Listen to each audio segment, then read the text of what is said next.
기원전 48년 10월에 이집트 알렉산드리아 해가 저물고 어둠이 짙게 깔린 왕궁의 복도는 숨소리조차 들리지 않을 만큼 적막에 쌓여 있었습니다.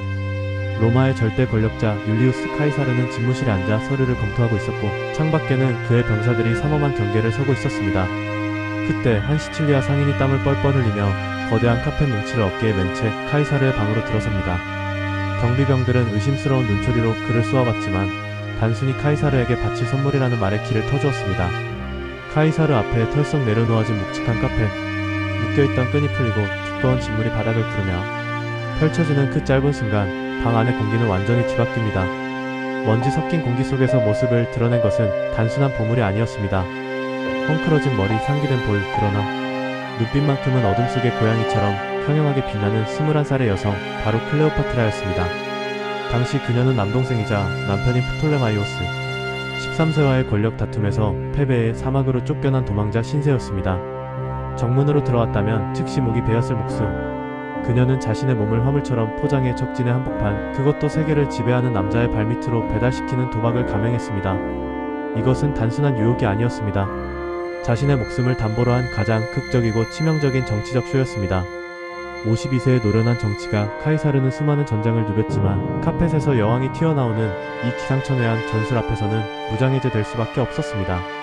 역사가들은 흔히 그녀를 요브라고 칭하지만 이 장면에서 우리가 봐야 할 것은 그녀의 미모가 아니라 상황을 완전히 뒤집어버리는 대담한 담력과 연출력입니다.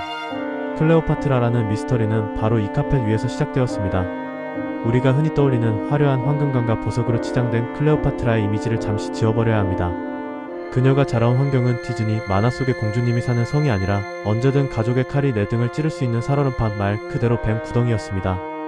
프톨레마이오스 왕조는 근친혼을 통해 순수한 혈통을 유지한다는 명목 아래 형제자매끼리 결혼하고 서로를 죽이는 것이 일상인 콩가루 집안이었습니다. 아버지 프톨레마이오스 12세는 로마의 뇌물을 바치느라 국고를 탕진했고 백성들은 굶주렸으며 궁정 내부는 권력을 잡으려는 환관들과 장군들의 암투로 피비린내가 진동했습니다. 이런 아수라장 속에서 클레오파트라는 생존 본능을 키웠습니다. 그녀는 단순히 예쁜 얼굴로 사랑받으며 자란 것이 아닙니다. 그녀는 궁정 도서관인 알렉산드리아 도서관의 방대한 지식을 스펀지처럼 흡수했습니다. 당시 이집트 왕족들은 지배층의 언어인 그리스어만 사용하고 정작 백성들의 언어인 이집트어는 배우려 하지 않았습니다. 하지만 클레오파트라는 달랐습니다.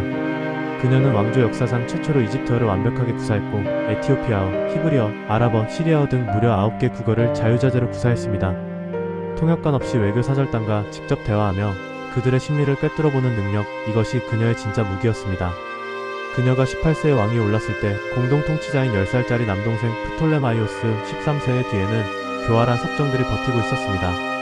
그들은 꼭두각시 왕을 내세워 클레오파트라를 제거하려 했고 결국 그녀는 시리아 국경 근처의 황량한 사막으로 쫓겨납니다.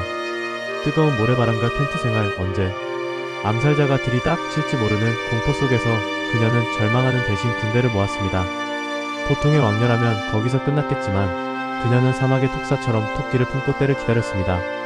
그리고 로마의 카이사르가 이집트에 도착했다는 소식을 듣자마자 앞서 말한 그 카펫 작전을 설계한 것입니다. 그녀에게 권력은 장식품이 아니라 생존 그 자체였기 때문입니다. 카이사르가 암살당한 후 로마의 권력은 안토니우스와 옥타비아누스에게 넘어갑니다. 클레오파트라는 이제 자신의 나라와 왕자를 지키기 위해 새로운 파트너가 필요했습니다. 타겟은 로마의 맹장 마르쿠스 안토니우스였습니다. 여기서 클레오파트라는 카이사르 때와는 전혀 다른 전략을 구사합니다. 카펫이 기습이었다면 이번에는 압도적인 스펙터클이었습니다. 그녀는 안토니우스의 호출을 받고 소아시아의 타르수스를 향합니다. 하지만 그녀는 안토니우스가 기다리는 곳으로 굽신거리며 가지 않았습니다. 그녀는 퀴드누스 강을 거슬러 올라가는 거대한 선박을 하나의 움직이는 신전으로 꾸몄습니다. 상상해 보십시오. 강물 위로 미끄러져 오는 배의 돛은 붉은 자줏빛으로 염색되어 바람에 펄럭이고 노는 은으로 만들어져 햇빛을 받아본 적입니다. 노 젓는 소리에 맞춰 플루트와 하프의 선율이 강물을 타고 흐르고 배에서는 값비싼 향료를 태워 그 몽환적인 향기가 강변의 구경꾼들을 취하게 만듭니다. 그 배의 한가운데 금으로 장식된 천막 아래 클레오파트라가 비스듬히 누워 있었습니다. 그녀는 여왕의 옷이 아니라 사랑의 여신 아프로디테의 복장을 하고 있었고 주위에는 큐피드로 분장한 소년들이 부채를 붙이고 있었습니다. 안토니우스는 자신을 만나러 온 여왕을 기다리다가 오히려 자신이 신화 속 여신을 아련하러 가는 듯한 착각에 빠지게 됩니다. 이것은 철저하게 계산된 심리전이었습니다.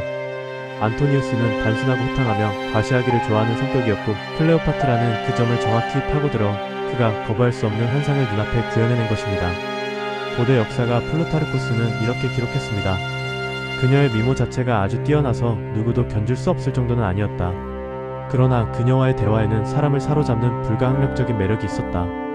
그녀의 목소리는 어떤 악기보다도 듣기 좋은 현악기 같았다. 즉 클레오파트라는 외모로 남자를 홀린 것이 아니라 상대가 무엇을 원하는지 간파하는 통찰력, 지적인 대화, 그리고 상황을 지배하는 연출력으로 당대 최고의 권력자들을 자신의 손아귀에 넣고 흔들었던 것입니다. 하지만 영원한 권력은 없는 법입니다. 안토니우스와 함께 로마에 대항했던 악티움 해전에서의 패배는 클레오파트라의 운명을 벼랑 끝으로 몰고 갔습니다. 승리자 옥타비아누스 훗날의 아우구스투스는 냉혹한 인물이었습니다. 그는 클레오파트라의 매력에 흔들릴 위인이 아니었고 오히려 그녀를 사로잡아 로마 개선식 때 쇠사슬에 묶어 끌고 다니며 구경거리로 만들 계획을 세우고 있었습니다. 이집트에 살아있는 신 파라오였던 그녀에게 그것은 죽음보다 더한 치욕이었습니다. 기원전 30년 8월 안토니우스는 잘못된 정보를 듣고 자살로 생을 마감했고 홀로 남은 클레오파트라는 마지막 선택을 준비합니다. 그녀는 옥타비아누스와의 협상이 불가능함을 깨닫고 자신의 영묘 안에 틀어박힙니다. 우리가 익히 들어온 톡사에 물려 죽었다는 이야기는 여기서 등장합니다. 전설에 따르면 그녀는 무화과 바구니 속에 숨겨 들여온 코브라, 이집트 왕실의 상징인 우라에오스가 자신을 물게 하여 고통 없이 신의 곁으로 떠났다고 합니다. 하지만 현대 의학자들과 역사학자들은 이 극적인 죽음의 의문을 제기합니다. 코브라의 독은 사람을 직사시키지 않습니다. 독이 퍼져 곤란과 마비가 오기까지는 꽤 긴 시간이 걸리고 그 과정은 결코 평온하거나 아름답지 않습니다. 후투와 격렬, 끔찍한 고통이 동반됩니다.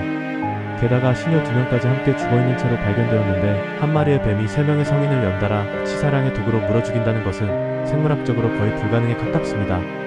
그렇다면 진실은 무엇일까요? 유력한 가설은 그녀가 머리핀에 숨겨둔 강력한 독약, 즉 아편과 햄록, 투구꽃 등을 배합한 칵테일 독약을 사용했다는 것입니다.